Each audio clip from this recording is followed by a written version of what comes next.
Fake HOA patrol ran over my grandpa, then froze when the SWAT team arrived.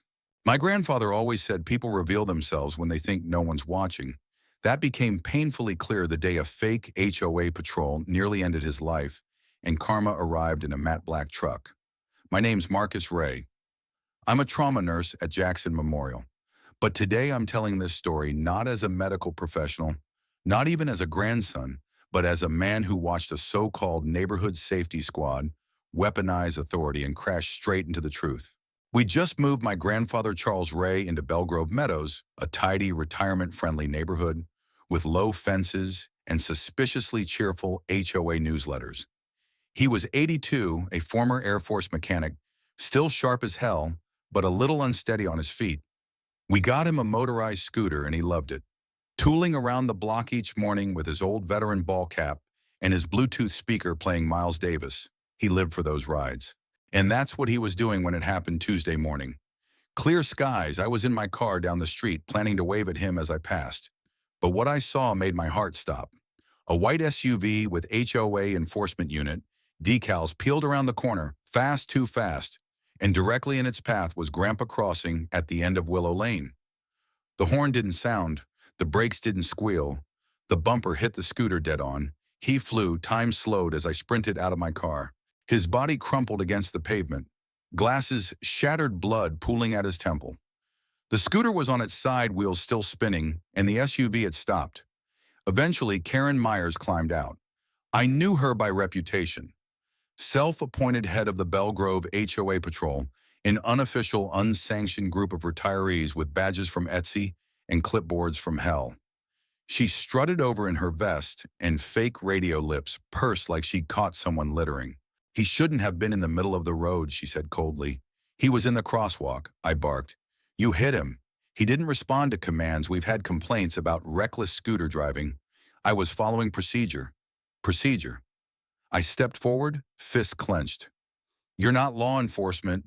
People had started gathering phones out. I dropped to my knees beside Grandpa.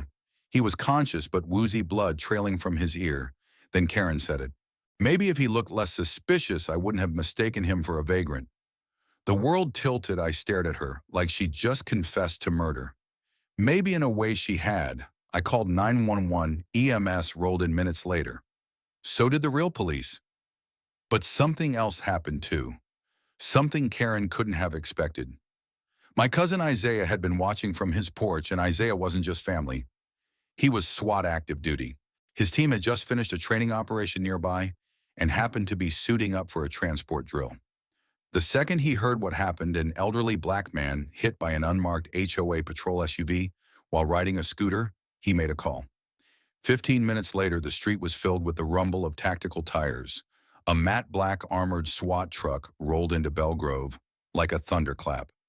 Karen turned to me, still trying to lecture. But then she saw them, the boots, the helmets, the precision, and Isaiah. He walked straight up to her in full gear, helmet off, eyes like ice, ma'am. He said, please step back. You're being detained pending investigation of vehicle assault, unauthorized use of law enforcement identifiers, and obstruction of emergency medical access. Karen's face went pale.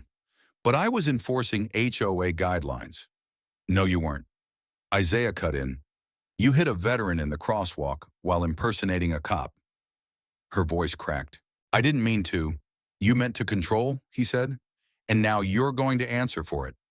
Neighbors started cheering. Phones filmed everything. One older woman whispered.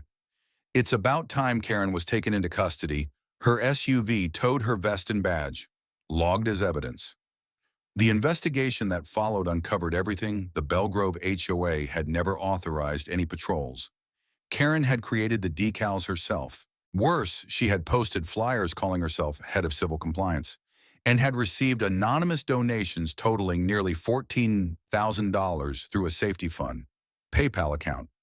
No receipts, no permits. She'd been tracking residents, photographing them, writing reports, and not just anyone, mostly people of color. Single moms, teens with hoodies, grandpas with old caps and jazz on the speaker. The town exploded. The story made local news, then regional. The headline, Veteran struck by fake HOA patrol, Saved by real SWAT, Grandpa recovered. He had a fractured hip, but he pulled through with grit and grace.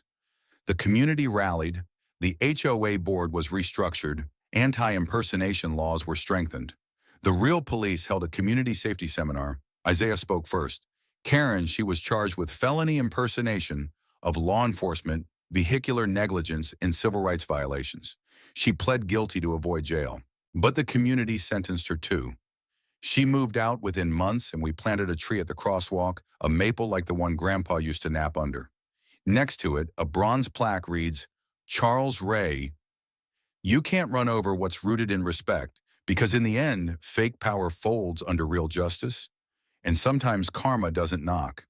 It rolls in with steel plating and sirens. The end.